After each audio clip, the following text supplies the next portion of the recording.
Եթերում ազատ լուրերի հիմնական թողարկումն է, ես Արա Աբրամյանն եմ, բարի երեկո, օրվերադարձությունները նախ համարոտ։ Վահագն Խաչատուրյանի պետական այցը Հունաստանի Հանրապետություն շարունակվել է, նախագահը այցի ընթացքում հանդիպումներ է ունեցել խորհրդարանի նախագահի, տեղի գործարարների եւ հայ համայնքի ներկայացուցիչների հետ։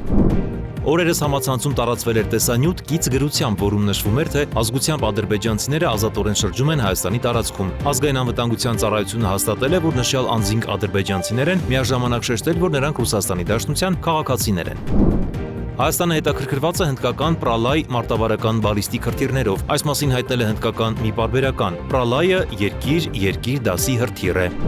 Աչափնյակում տեղի ունեցած միջադեպի մասնակիցներից 12-ի նկատմամբ հարուցվել է հանրային քրեական հետապնդում, այս մասին հայտնել են քննչական կոմիտեից, շաբաթվա քրեական քրոնիկոնը։ Մարդու իրավունքների պաշտպանը աշխատանքային այց է ունեցել Շիրակի մարզ, տեղի իշխանությունների հետ քննարկել մարզում մարդու իրավունքների պաշտպանությանն առնչվող խնդիրներ, սոցիալ-տնտեսական հիմնահարցեր։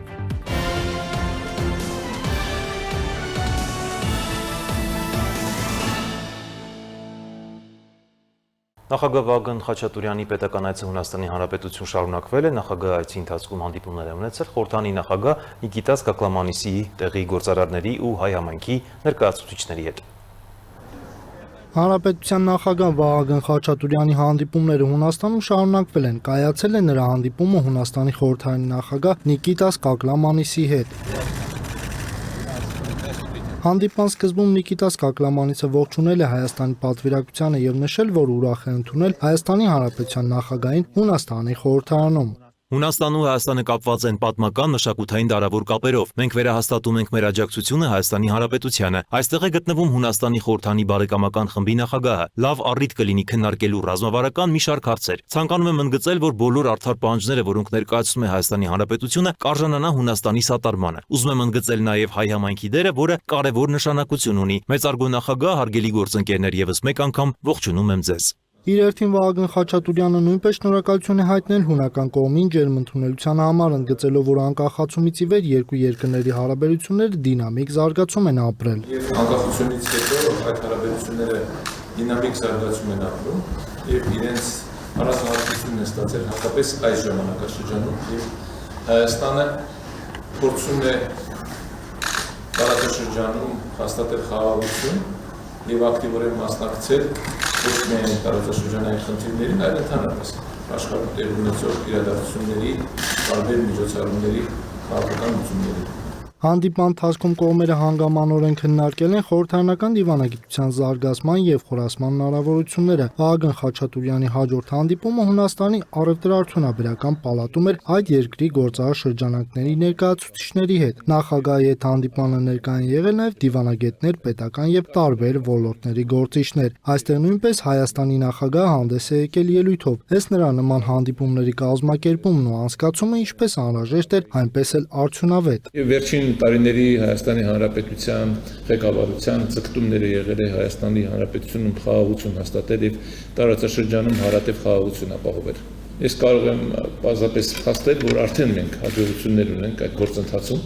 2025 թվականի օգոստոսի 8-ին Վաշինգտոնում Հայաստանի եւ Ադրբեջանի կողմից նախաստորագրվեց խաղաղության պայմանագիրը, բայց այս շրջանակների համար շատ կարևոր է նաեւ 3 այլ համաձայնագրերին անդրադառնալը։ Մեկը վերաբերում է էներգետիկայի բնագավառում Միացյալ Նահանգների հետ մեր համագործակցության համաձայնագրին, մյուսը վերաբերում է հաղորդակցություններին, որի անվանումը մենք TRIP ենք գրել, եւ երրորդը վերաբերում է կիսահաղորդիչներին։ Հայաստանի Հանրապետության նախագահի պետական այցը չի սահմանափակվել միայն պաշտոնյաների եւ գործարար շրջանակների հետ հանդիպմամբ։ Վերջինս նաեւ դասախոսություն է կարդացել Հունաստանի հեղինակավոր Դելֆիի տնտեսական ֆորումի ուղեղային կենտրոնում, ներկայացրել Հայաստանում վերջին տարիներին իրականացված եւ նախատեսվող բարեփոխումները։ Այցի ավարտին Խաչատուրյանը հանդիպել է նաեւ տեղի հայ համայնքի հետ եւ ներկայացրել Հայաստանի Հանրապետությունում ընթացող ներքաղաքական եւ հասարակական կյանքի վերջին զարգացումները։ Օրերս համացանցում տարածվել էր տեսանյութ գիծ գրառման, որում նշվում էր, թե ազգությամբ ադրբեջանցիները ազատորեն շրջում են Հայաստանի տարածքում։ ԱԱԾ-ն հաստատել է, որ նշյալ անձինք ադրբեջանցիներ են, միաժամանակ շեշտել, որ նրանք Ռուսաստանի Դաշնության քաղաքացիներ են։ Այդ անձինք հանդիսանում են ազգությամբ ադրբեջանցի, Ռուսաստանի Դաշնության քաղաքացիներ, որոնք մուտք են գործել Հայաստանի Հանրապետություն եւ Հայաստանից դուրս են եկել Հայաստանի պետական սահմանի Բագրատաշեն անցման կետով։ Այցը կրել է մասնավոր բնույթ, ասվում է ազգային անվտանգության ծառայության պատասխանում։ ԱԱԾ-ից նաեւ տեղեկացրել են, որ հիշյալ անձանցից մեկը Հայաստանի Հանրապետություն է այցելել նաև 2013 թվականին, իսկ մյուսը 2014 թվականին։ Թուրքիայի էներգետիկայի եւ բնական պաշարների նախարարն էլ հայտարարել է, որ Անկարան աջակցում է Հայաստանի հետ կարգավորման գործընթացին, կարգավորում ասելով նկատի ունենք նաև տնտեսական հարաբերությունների կարգավորումը։ Մենք կարող ենք զարգացնել շփումները, այդ թվում էներգետիկ ոլորտում։ Այստեղ կարող են լավ հնարավորություններ ի հայտ գալ, մանրամասնել է Ալփարսլան Բայրակտարը։ Պաշտոնյայի խոսքով Հայաստանը կարող է նաև Ադրբեջանի եւ Թուրքիայի միջև էներգետիկ նախագծերի մաս դառնալ։ Նա հույս է հայտնել, որ տարածաշրջանային գործակցությունը այնպես կզարգանա, որ բոլորը կշահեն։ Բայրակտարը հիշեցրել է նաև կանաչ միջանցքի նախագծի մասին, որի ներգրաված են Ադրբեջանը, Վրաստանը, Թուրքիան եւ Բուլղարիան։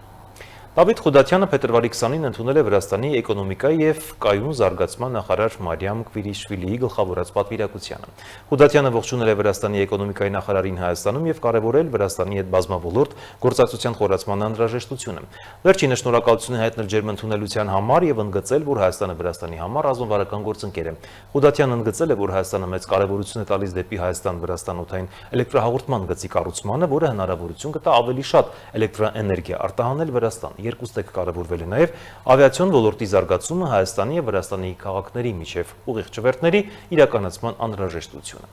Հայաստանը հետաքրքրված է հնդկական պրալայ մարտավարական բալիստիկ հրթիռներով, այս մասին հայտնել է հնդկական մի պարբերական, նշելով, որ Ադրբեջանը օգտագործում է իսրայելական բառակուտ զենիթահրթիռային համակարգեր, որոնց մշակմանը մասնակցել է նաև Հնդկաստանը։ Որպես հակաօդային պաշտպանության այդ համակարգի դեմ պայքարի միջոց Երևանը դիտարկում է հնդկական պրալայ երկիր դասի հրթիռների գնման հնարավորությունը։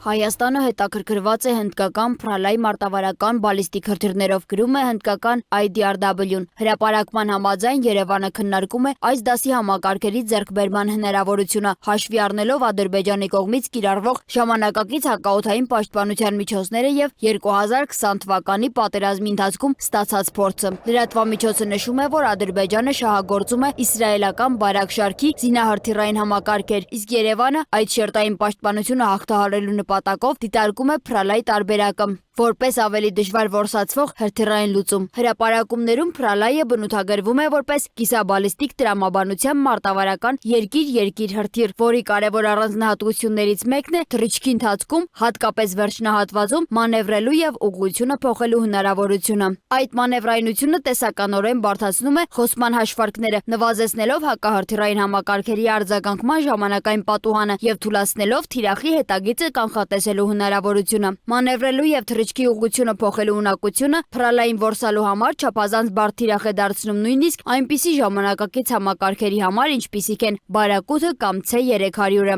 Հնարավոր գործարքի դեպքում Հայաստանը կարող է դառնալ պրալայ համակարգի առաջին արտասահմանյան գնորդը։ Նույն աղբյուրն ուշադրություն է հրավիրում նաեւ Հայաստան-Հնդկաստան պաշտպանական կապերի, նշելով, որ վերջին տարիներին արդեն իսկ կնքվել են մի շարք գործարքներ տարբեր զինատեսակների եւ հոբ համակարգերի ուղղությամբ, ինչն էլ հիմք է ստեղծել ավելի խոր քննարկումների համար։ Հիշեցնենք, որ փետրվարի սկզբին Հայաստան էր այցելել Հնդկաստանի զինված ուժերի պաշտպանության շտաբի պետ գեներալ Անիլ Չաուհանը։ Վարչապետ Նիկոլ Փաշինյանը Չաուհանի գլխավորած պատվիրակության հետ հանդիպմանը նշել էր, որ այցը կարող է նորազդակ հաղորդել հայ-հնդկական հարաբերությունների շարունակական զարգացմանը, ընդգծելով երկու երկրների միջև տարբեր ուղղություններով ընթացող ակտիվ երկխոսությունը։ Միաժամանակ պաշտպանության նախարար Սուրեն Պապիկյանի հետ հանդիպման ընթացքում գեներալ Չաուհանը ըստ պաշտոնական հաղորդագրությունների հայտնել էր պատասխանատվություն շարունակելու գործակցության զարգացումն առկա ուղղություններով եւ նախաձեռնելու փոխադարձ հետաքրքրություն ներկայացնող նոր ծրագրեր, քննարկելով նաեւ տարածաշրջանային ու միջազգային անվտանգության մի շարք հարցեր։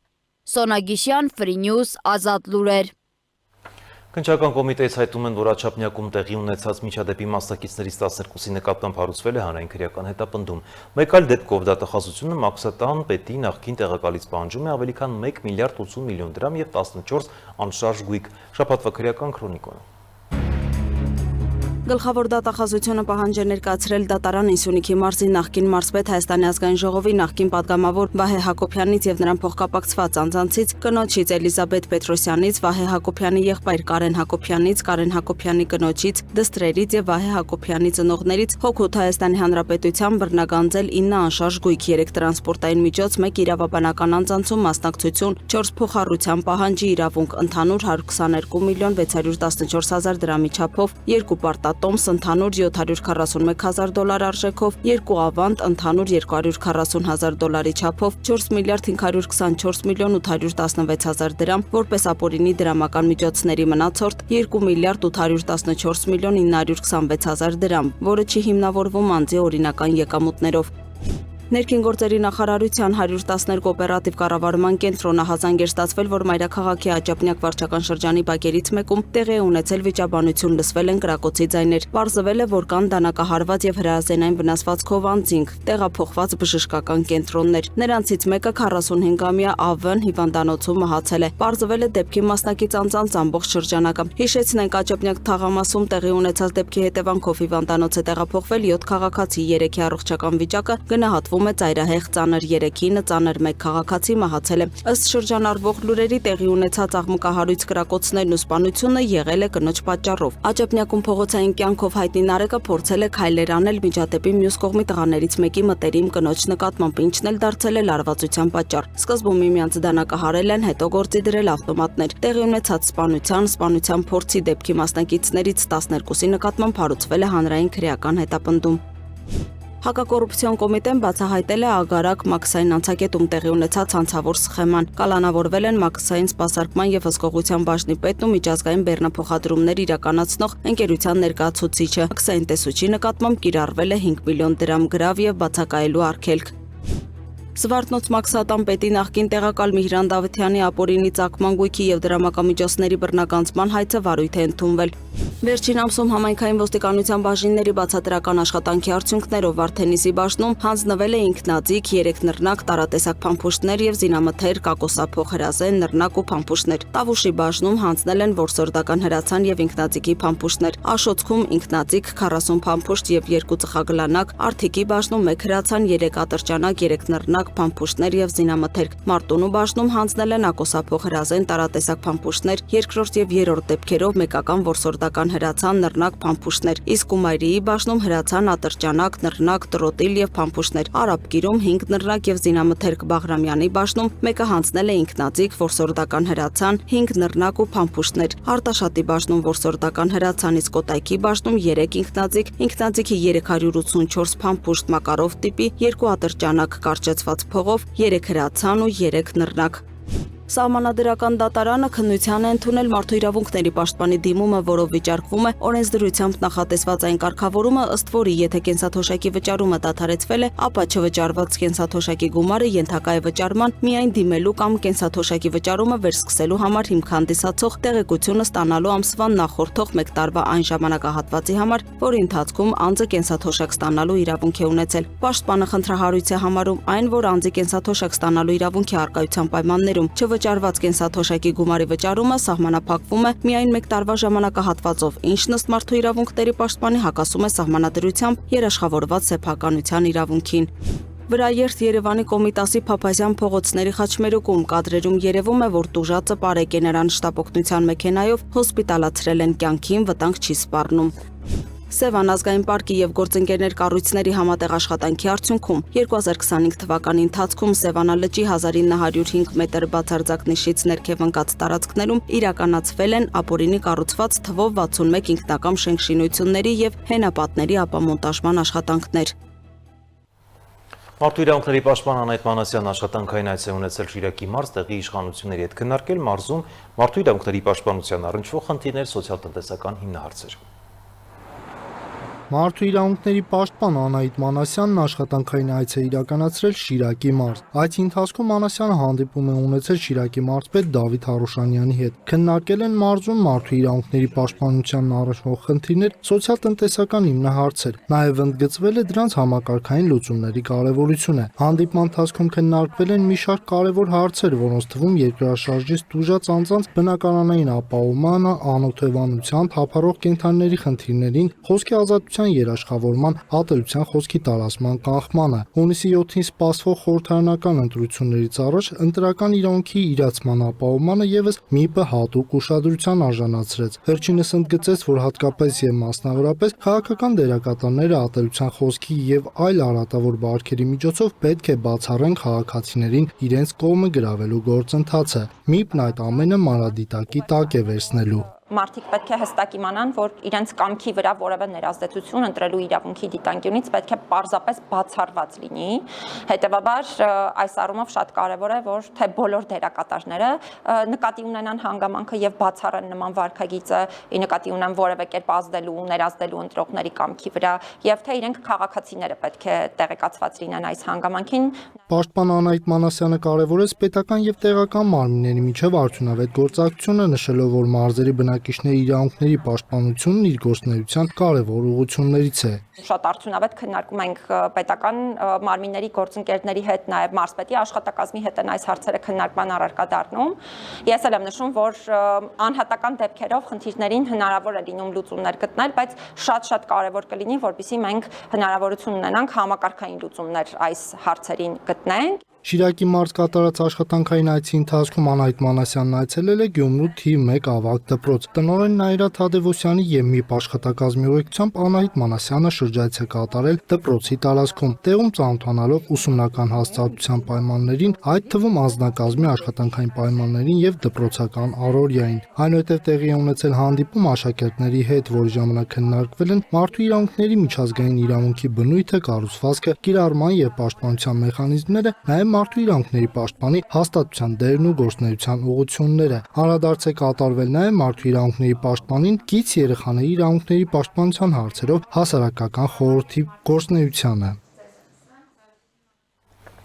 Ամերիկացի զինվորականները Ալյասկայի ափերի մոտ իրականացրել են ռուսական ռազմական ինքնաթիռների որսման գործողություն, ռուսական 5 օդանավ, 2 Tu-95 հեռահար ռազմավարական ռմբակոծիչ, 2 Su-35 կործանիչ և A-50 հեռահար ռադիոլոկացիոն հայտնաբերման մեկ ինքնաթիռ հայտնվել են ԱՄՆ հակաօդային պաշտպանության նույնականացման գոտում։ Այս մասին հայտնել է Հյուսիսային Ամերիկայի օդատիեզերական պաշտպանության հրամանատարությունը, նշելով, որ ռուսական ինքնաթիռները չեն մտել ոչ Միացյալ Նահանգների, ոչ էլ Կանադայի օդային տարածք։ Հրամանատարությունն ընդգծել է, որ նման միջադեպերը տեղի են ունենում պարբերաբար և չեն համարվում սպառնալիք։ Ռազմական փորձագետների կարծիքով նման թռիչքները պետությունները հաճախ օգտագործում են հոբ համակարգերի պատրաստվածությունը և հավանական հակառակորդի արձագանքման արագությունը ստուգելու համար։ Միջազգային նորությունները տեսաշարով։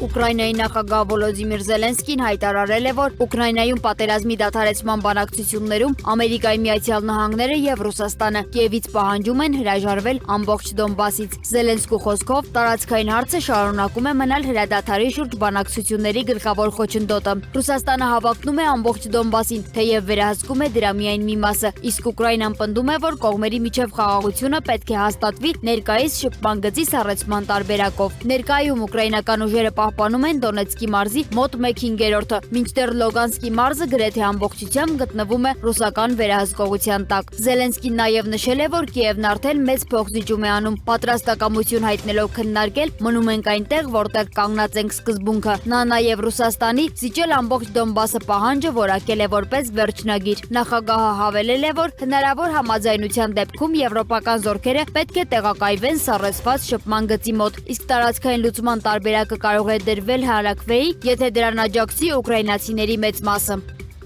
Հունգարիայի արտաքին գործերի նախարար Պետեր Սիարտոն հայտարարել է, որ ՆԱՏՕ-ն պաշտպանում է Եվրոպան, ոչ թե Ուկրաինան, վերահաստատելով Բուդապեշտի դիրքորոշումը Կիևի Եվրամիությանն անդամակցելու հարցում։ Նրա խոսքով Հունգարիան կշարունակի խոչընդոտել Ուկրաինայի անդամակցությանը ԵՄ-ին, պնդելով, որ հակառակ դեպքում Եվրամիությունը կմտնի պատերազմի մեջ։ Սիարտոն ընդգծել է, որ Ուկրաինայի պատերազմը Հունգարիայի պատերազմը չէ եւ որ Ռուսաստանը չի հարձակվել ԵՄ որևէ անդամ երկրի վրա։ Բացի այդ, Հունգարիան չի աջակցի ԵՄ կողմից Ուկրաինային 90 միլիարդ եվրոյի վարկի տրամադրումը, քանի դեռ չի վերականգնվել ռուսական նավթի տարանցումը բարեկամություն խողովակաշարով։ Սիարտոն նաև հիշեցրել է, որ Հունգարիան դադարեցրել է դիզելային վառելիքի մատակարարումները, Ուկրաինային դա անվանելով պատասխան քայլ Կիևի քաղաքական շանտաժին։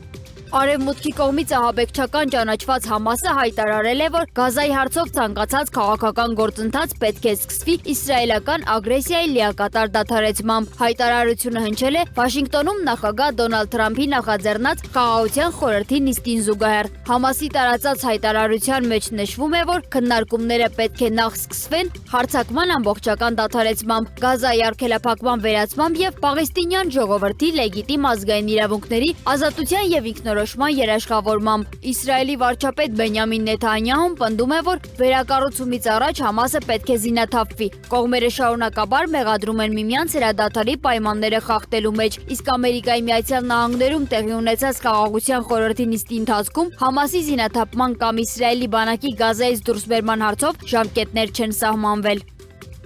Իրանը պատրաստվում է 2-3 օրվա ընթացքում ներկայացնել Ամերիկայի Միացյալ Նահանգների հետ հնարավոր միջուկային համաձայնագրի նախագիծը։ Այս մասին հայտարարել է Իրանի արտաքին գործերի նախարար Աբբաս Արաղչին, նշելով, որ մշտական կապի մեջ է ատոմային էներգիայի միջազգային գործակալության տնօրեն Ռաֆայել Գրոսիի հետ։ Նրա խոսքով ընթացիկ քննարկումները վերաբերում են այն հարցերին, թե ինչպես ապահովել, որ Իրանի միջուկային ծրագիրը ներառյալ ուրանի հարստացումը բացառապես խաղաղ բնույթ կրի։ Արաղչին իր հարցազրույցում նշել է, որ Իրանը ամերիկացիներին թշնամի չի համարում, սակայն Ամերիկայի Միացյալ Նահանգների քաղաքականությունը Իրանի նկատմամբ գնահատվում է որպես թշնամաբար։ Միաժամանակ Ամերիկայի Միացյալ Նահանգների նախագահ Դոնալդ Թրամփն էլ հայտարարել է, որ եթե միջուկային գործարքը չկնքվի, Վաշինգտոնը կարող է սահմանափակ հարված հասցնել Իրանին։ Ավելի վաղ նա զգուշացրել էր, որ համաձայնության բացակայության դեպքում շատ վատ բաներ կարող են տեղի ունենալ։ Ամերիկայի Միացյալ Նահանգների գերագույն դատարանն անօրինական է ճանաչել նախագահ Դոնալդ Թրամփի վարչակազմի կողմից սահմանված մաքսատուրքերի մեծ մասը։ Դատարանի պաշտոնական հաղորդագրության համաձայն Թրամփը հենվել է 1977 թվականի միջազգային արտակարգ տնտեսական լիազորությունների մասին օրենքի վրա, սակայն այդ օրենքը նախագահին չի տալիս մաքսատուրքեր սահմանելու լիազորություն։ Բարձրագույն դատարանը նշել է, որ Ամերիկայի Միացյալ Նահանգների սահմանադրությամբ հարկեր եւ տուրքեր սահմանելու իրավասությունը բացառապես պատկանում է Կոնգրեսին։ Թրամփը պաշտոնը ստանձնելուց հետո 10-ից 15% սակագիներ սահմանել մի շարք երկրների ներմուծումների վրա, հիմնվելով արտակարգ դրության եւ թմրանյութերի շրջանառության, նաեւ առևտրային պակասուրդի մասին հայտարարությունների վրա։ Դատարանի վճիռը կարող է էապես սահմանափակել Սպիտակ տան հետագա առևտրային ռազմավարությունը։ Շարունակում ենք թողարկումը, Իտալիայում ձմեռային օլիմպիական խաղերում իր մրցելույթն է ավարտել նաև դահուկավազորդ Միքայել Միքայելյանը։ 10 կիլոմետր ազատ ոճի 113 ներկայացուցիչներ պայքարեցին առաջատարների խմբում հայտնվելու համար։ Նման նպատակով ասպարեզ ելավ նաև Աշոտցքից մեր մարզիկը, եւ նա իրեն վատ չդրսևորեց եւ հենց այսօր էլ նա մեր տաղավարում կմանրամասնի Իտալիայում տեղի ունեցած օլիմպիական խաղերից հետաքրքիր մանրամասներ։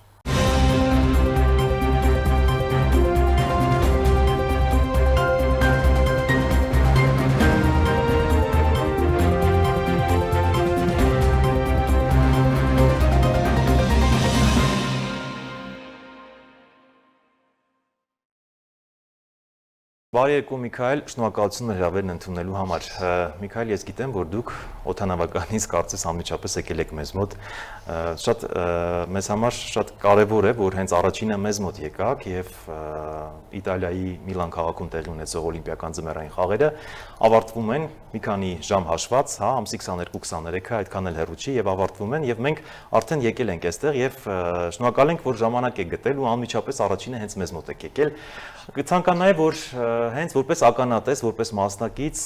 պատմեք, ինչպես մեկնարկեց, հա, Միլանում, ինչպես անցավ, ինչպիսին էր օլիմպիադան եւ ինչ տվեց այն ձեզ։ Մի փոքր մանրամասնեք, խնդրում եմ։ Շատ շնորհակալ եմ հրավերի համար, ինձ համար էլ է մեծ պատիվ ելույթ ունենալ այստեղ։ Ուզում եմ ասել, որ այս օլիմպիադան նախորդ օլիմպիադաների նման չէր, քանի որ բացումը տարբեր լոկացիաներում էր կատարվում, ոնց որ Միլանի մասնակիցները բացումը Միլանում էին մասնակցում, մենք Ալպերում էինք, մեր մրցատարածությունները եւ օլիմպիական գյուղը Ալպերում էր, մեր բացումն այնտեղ էր ու շատերից դժգոհություն էի լսում, որ ոնց որ ավելիին էին սպասում բոլորը, որ ինչ որ մի մեծ բան տեղիք տալիս։ Դժգոհության տեղիք տալիս էր ավելի շատ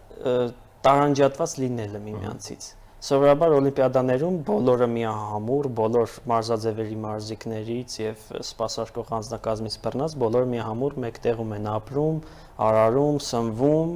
ու նոր գնում են օլիմպիական գյուղը մի տեղում է, այս տարի այդպես չէ։ Այս տարի այդպես չէր, ոնց որ համարյա թե տարանջատված էր ամեն ինչ։ Մոտ կար 4-5 օլիմպիական գյուղ ու ամեն սպորտաձևին, որ լոկացիան, որ ավելի հարմար էր, ավելի մոտ էր, այնտեղ էր։ Իսկ ինչով էր այդ լոկացիան դժվարացնում, հա, այսպես ասած մարզիկների, մրցումների մասնակիցների համար, ինչն էր խոչընդոտ։ Մասնակիցների համար կարծում եմ հակառակ ավելի հարմար է, քանի որ դու լոկացիայիդ մոտ ես գտնվում, ընդամենը օլիմպիական ավանից ընդամենը 10 րոպեի ճանապարհ էր մինչև մրցելույթի մրցատարածությունը։ Այսինքն կարող ենք ասել, որ լավ էին մտածել ու ճիշտ էր դա։ Ճիշտ էր, սակայն այդ մտահղացման հետ համատեղ կորչել էր նաև օլիմպիական ոգու այն համախմբվածությունը, հա, էներգետիկան, աուրան, որը այնքան էլ շատ չէր։ Այսինքն հանդիսատեսի հետ շփումը, հա, մասնակցությունը նրանց հետ այդ էներգիան ստանալու, ասենք ենթադրենք մարզադաշտում դու զգում ես, հա, այդ էներգիան։ Այս դեպքում մի քիչ պակասում էր դա։ Այս դեպքում պակասում էր, քանի որ մեր օլիմպիական ավանում միայն մեր մարզաձևներ եւ դահուկացածքը։ Շատ լավ, տեսեք, հիմա անդրադառնանք ձեր թույլ տվեք այսպես ասել հաղթանակին եւ լավ գրանցած արդյունքին։ 113 մասնակցից 53-րդ տեղ։ Դա բավականին լուրջ թիվ է, որովհետեւ 60 երկրի թողնում եք հետևում։ Այդ մի փոքր կցանկանայի մանրամասներ, հա, երբ որ արդեն դու այդ ընթացքի մեջ ես, հա, այսպես ասած, արդեն մարզման այդ process-ի մեջ ես, ինչ զգացողություններ կար, ինչպես էիր պատրաստվում, հա, Հայաստանն ես ներկայացնում, քո երկիրն ես ներկայացնում, այս մասով։ Շատ շնորհակալ եմ արդյունքս գնահատելու համար, իրոք մեր սպորտաձևը շատ դժվար սպորտաձև է ու անչափ մեծ քրտնաջան եւ սիստեմատիկ աշխատանք է պահանջում, սկսված վաղ գարունից մինչեւ ուշ ձմեռ, ու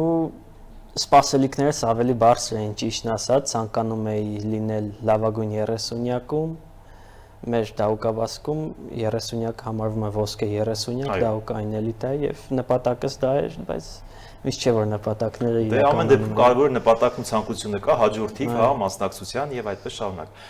Իսկ կպատմես մի քիչ մարզումներից, ինչպիսի մթնոլորտ էր, հա, մեր հերոստատողին հետաքրքիր է սովորաբար խոհանոցը ինչպիսին է այնտեղ։ Խոհանոց նկատի ունեմ, ինչպես է հարաբերությունները, բարեհոգեբանական վիճակը, մեկը մյուսին օգնում է, չի օգնում, հա, ինչպես է ներսում այդ process-ներն իրականացվում։ Ներսում ամեն ինչ շատ բարի, լավ, ընկերական մթնոլորտում իհարկե փակ է, ոչ դրսից ոչ մի այլանց իրավունք չունի ներս մտնելու օլիմպիական ավան, միայն ակրեդիտացիաներով եւ հատուկ թույլտվություններով, սակայն ներսում մթնոլորտը շատ բարի է, շատ ջերմ, ստեղծված են բոլոր պայմանները ապրելու, սկսած մարզասարաններից, լվացքատներից, ավարտված, հա, ու շատերի հետ ծանոթ ենք, միշտ մեր սպորտաձևում, մեր բանում ու շատ բարի եւ լավ մթնոլորտ է միշտ։ Դու նշում ես, որ շատ բարի ու լավ մթնոլորտ է, բայց ամեն դեպքում տեղի ունեցավ մի իրադարձություն, որը կարծես մի փոքր աղմուկ բարձրացրեց, հենց քո մասով էր կապված, երբ առավոտյան արթնանում ես ու գնում ես արդեն մի քանի ժամ հետո պետք է այդ մրցելույթին մասնակցես, տեսնում ես, որ քեզ տալիս են հագուստ, որտեղ գրված է Ադրբեջանի անունը եւ դու որոշում ես քո հայկականությունը առաջ բերել եւ ինչ որ կպցնում ես կպչուն ժապավեն, որ այդ չի լինում եւ դարձավ դա բավականին աղմուկ։ Այս մասով մի փոքր մանրամասներ կներկայացնես մեր հերոստատիտողին։ Այդ կպչուն ժապավենը օլիմպիական խաղերի ընթացքում չէր, Տուրդեսկի մրցաշարի ընթացքում էր, որը պարբերաբար ամեն տարի անցկացվում է ու աշխարհի գավաթի փուլերի հերթական մրցաշարն է։ Դա ոնց որ դահուկային էլիտայում համարվող մրցաշարից մեկն է եւ այդ մրցաշարին ոչ բոլորը իրավունք ունեն անգամ մասնակցելու, միայն պետք է համապատասխան կրիտերիաների համապատասխան։ Այսինքն դու համապատասխանում ես բոլոր չափանիշներին։ Եվ այո։ Եվ մասնակցել եմ այդ մրցաշարին 4 մրցման, որից ընդամենը մեկի վրա էր սպոնսոր որպես գրված Ադրբեջանը մարզաշապիկի վրա, դե գնացի մրցելույթի, հա, հայրս էր վերցնում մարզաշապիկը, տեսավ, նկատեցինք դա, դե ունեինք երկու ճանապարհ, կամ չէինք մասնակցելու, դուրս չէինք գալու մրցելույթի, կամ ուղղակի ինչ-որ կերպ փակելու էի, որովհետև Ադրբեջան գրվածքով, այո, մտահղացում է, հենց տեղում որոշեցիր, որ ես պետք է իմ հայկական, հա, այդ արմատների մասին բարձրաձայնեմ թեկուզ այս տեսքով։ Դե հա, սա նաև հայրենասիրության հարց էր, կարծում եմ ցանկացած հայրենասեր հայրենիք սիրող հայ իմ փոխարենը նույնը կաներ։ Տեսեք, Ադրբեջանը միշտ քաղաքականացնում է ամեն ինչում, հա, Ադրբեջանի կոռուպցիան սահմաններ չունի, բոլոր շատ լավ գիտենք, նույն Ֆորմուլա 1-ում են նրանք ներգրաված, բոլոր սպորտներում նրանք մտել են իրենց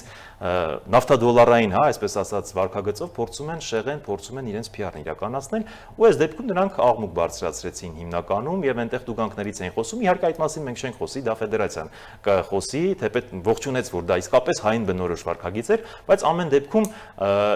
ինչպես ես դու մեկնաբանում այն կարծիքները, որ դա պրոֆեսիոնալ չէր, այդպես չպետք է արվեր, պետք է քաղաքականություն տարանջատենք, այս դեպքում քո մեկնաբանությունը այն մարդկանց, որոնք այդպես են մտածում։ Տեսեք, Նեժարի վրա դրված էր արժանապատվություն, հայրենասիրություն, թե պրոֆեսիոնալիզմ։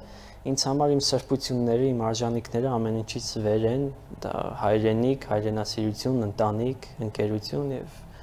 դրա համար եկել եմ այդ որոշմանը։ Դե ամեն մարդ ունի իր սեփական կարծիքը, ամեն մարդու համար Նեժարի կշիռները տարբեր են, դա իմ սեփական կարծիքն է ու ես առաջնորդվել եմ իմ սեփական մտքով եւ պրինցիպներով։ Շատ լավ, Միքայել ջան, ես նաև գիտեմ, որ դու մարզական ընտանիքից ես, հա, ծնողներդ մարզվում են, մայրդ խորհրդային տարիներին է մարզվել, բավականին լուրջ արդյունքներ գրանցել, եղբայրդ մի փոքր կմանրամասնես, որտեղից եկավ, ինչպես որոշում կայացվեց, որ հենց դու ես զբաղվելու եւ մեր հերոստատողներին մի փոքր փակագծեր բացենք քո մասին։ Հա։ Մի քիչ որ ասեմ, որ ուղղությամբ էի ուզում գնալ, կարող է զվարճալի թվար, ցանկանում էի օտաչու դառնալ։ Հրաշալի մասնակցություն։ Սակայն հետո դե ոնց որ իմ ճակատագիրն էր դառնալ դահուկորդ, քանի որ ծնվել էի դահուկային ընտանիքում, մայրս խորհրդային տարիներին եղել է դահուկորդուի ու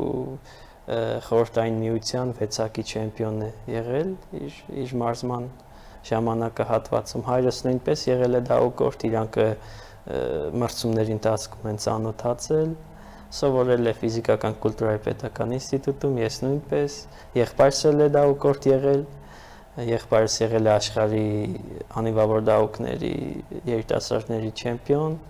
ուսանողական խաղերի բրոնզե մեդալակիր եւ էլի լիքը հաջողություններ։ Մանկուց ծնվել ես այդ միջավայրում եւ ծնվել, մեծացել, հա, ու այդ միջավայրում էլ արարել։ Ինչ տվեց հենց այս օլիմպիադան, դու ինչպես ես գնահատում այն քեզ համար որպես մարզիկի եւ որպես հայ մարդու։ Տվեց իմ հայրենիքը նորից լուսաբանելու, ցույց տալու, մեր եռագույնը բարձրացնելու եւ մեր հայրենիքի պատիվը բարձր պահելու եւս մեկ հնարավորություն։ Ինչպես նաեւ իմ ուժերի չափով, իմ նպատակասլացության չափով լավագույն ելույթներ էլի օլիմպիական խաղերում։ Սովորաբար օլիմպիադաներին մասնակիցները անմիջապես օլիմպիադայից հետո պատրաստվում են հաջորդին։ Կա նման մտահոգություն հաջորդին մասնակցել ու արդեն գնահատելով այնտեղի սխալները կամ այնտեղի բացերը արդեն շտկել։ Կա հստակ ծրագիր, որ մասնակցելու ես հաջորդին։ Հստակ ծրագիր դեռ չկա, քանի որ իսկ ցանկություն ժամանել։ Ցանկության առումով ավելի շատ կարող եմ ասել, որ ցանկանում եմ դուրս գալ սպորտից եւ մտնել սպորտային դիպլոմատիայում եւ լինել սպորտային կառավարության անձնակազմների այդ գործողությունների մեջ ավելի շատ ներգրավել, սակայն դե առուն թռնել ժամանակը ցույց կտա։ Միքայել ջան, իսկ այն սկսնակ երիտասարդներին, որոնք նոր են առաջին քայլերն անում, որոնք նոր են փորձում, հա, հասնել այն կետին, որին դու հասել ես տարիների ընթացքում, ինչ խորհուրդ կտաս։ Արդյոք խորհուրդ կտաս նրանք շարունակեն տքնաջան աշխատեն սպորտում իրենց ներգրավվածություն ունենալ։ Ինչ խորհուրդ կտաս։ Մեսիջը որն է։ Նոր սերնդի։ Ցանկացած հարցում կարևոր է լինի դիսցիպլինա եւ նպատակասլացություն, նպատակ լինի, թե ինչի համար ես դու ամեն առավոտ արթնանում եւ գնում մարզումների ու սպորտում շատ կարևոր է եւ դա շատ լավ է։ Սպորտը լավ է կյանքին պատրաստում, կյանքի համար դաստիարակում հենց իր դիսցիպլինայով, քանզի սպորտում եթե չլինի դիսցիպլինա, լուրջ արդյունքներ չես կարող գրանցել եւ նույն այդ բաները մնում են կյանքում, այդ դիսցիպլինար լինելը եւ նպատակասլաց լինելը։ Դա սպորտը դաստիարակում է հենց մարդու մեջ։ Սպորտը նաև մշակույթ է ձևավորում, վարքագիծ է։ Իսկ տեսեք, ուզում եմ անպայման մի փոքր ավելի խորանանք, հա, 113 երկիր էր մասնակցում, հա, որտեղ Հայաստանը լինելով բավականին փոքր երկիր, բայց մենք նույնիսկ անցել ենք կեսից ավելին, հա, այսինքն 30-ին, ինչպես դուք եք նշում, այդ ոսկե ցուցիչին հասնելու համար քիչ էր մեզ մնում։ Մեզ մոտ հարցը հետեւյալն է. ինչպես է զարգանում այս սպորտաձևը։ Կա արդյոք նախադրյալներ, որ հաջորդ սերունդը գուցե 5 տարի հետո, 10 տարի հետո կունենանք այդ ձեր ասած լավագույն նշաձողին հասնելուն։ Նախադրյալներ ունենք, իհարկե շատ ունենք, դահուկավազքի համար Աշոտսկում շատ լավ պայմաններ եւ նախադրյալներ ունենք, դահուկային կենտրոն ունենք, ինչպես նաեւ Ծաղկաձորում լեռնադահուկային պայմանները զարգացնելու եւ բոլոր նախադրյալները, մարզիչները կան, կարծում եմ Հայաստանը շատ մեծ պոտենցիալ ունի հենց ձմեռային մարզաձևերը զարգացնելու համար, քանի որ առաջին հերթին ձմեռային մարզաձևերն արդեն ռազմավարական նշանակություն ունեն եւ շատ մեծ տուրիստական նշանակություն եւ պոտենցիալ ունեն։ Այսինքն հաջորդ պատրաստվող, հաջորդ եկողները հնարավորություն ունեն հենց ձեր ասած լավագույնների շարքը համալրելու։ Եվ վերջում ձեր մեսիջը, ձեր մաղթանքը մեր հեռուստայտողներին, քո երկրպագուներին, վերջապես մենք բոլորս շունչներս բաց հետևում ենք ողջ իրադարձություններին, այնպես որ կարող ես հղել քո բարի խոսքը։ Հա, շնորհակալ եմ, լինենք կցանկանայի, որ բոլորս լինենք դիսցիպլինար մեր աշխատանքներում, մեր բռնած գործերում եւ լինենք հայրենասեր ու մեր հայրենիքը պոտենք դեպի պայծառ ապագա։ Շնորհակալ եմ հանգամանալից ներկայացնելու համար, մենք էլ հաջողություն ենք մաղթում քեզ։ Շնորհակալություն։